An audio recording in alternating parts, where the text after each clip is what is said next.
Hello, সকাল 6টা বাজে উঠে পড়েছি ছেলের স্কুলের টিফিন তৈরি করতে। তো দেখো এখানে আমি আটা অল্প ময়দা সমান পরিমাণ নিয়ে অল্প নুন দিয়ে গরম জল দিয়ে আটা ময়দা মিশিয়ে আমি মেখে রেখে দিচ্ছি। আর এইদিকে দেখো আমি পনিরটা কেটে নেবো, যতটুকু আমার লাগবে আর বাকিটা আমি রেখে দেবো।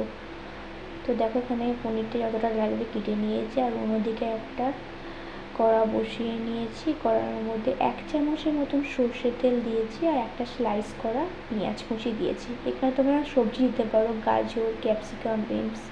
তো আমার আজকে ছিল না, সেই জন্য আমি পেঁয়াজটাকে হালকা একটুখানি ভেজে নিচ্ছি। দেখতেই পাচ্ছ, বেশি লাল লাল করে ভাজবো না। তুমি দেখো হালকা ভেজে নিয়ে পনিরটাকে গ্রেটারের সাহায্যে না করে হাত দিয়ে আমি একটু নেড়ে টিপে দিয়ে দিচ্ছি। এর মধ্যে সামান্য নুন, হলুদ আর লঙ্কা গুঁড়ো দিয়ে ভালো করে ভেজে আমি এটাকে নামিয়ে নেব।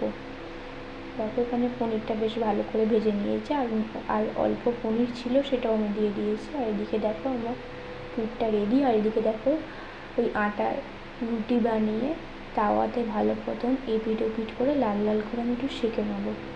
দেখতেই পাচ্ছ ভালো করে সেঁকা হয়ে গেলে সামান্য একটু সর্ষে তেল দিয়ে দু পিঠটাকে আর একটু ভালো করে আমি সেঁকে নিচ্ছি।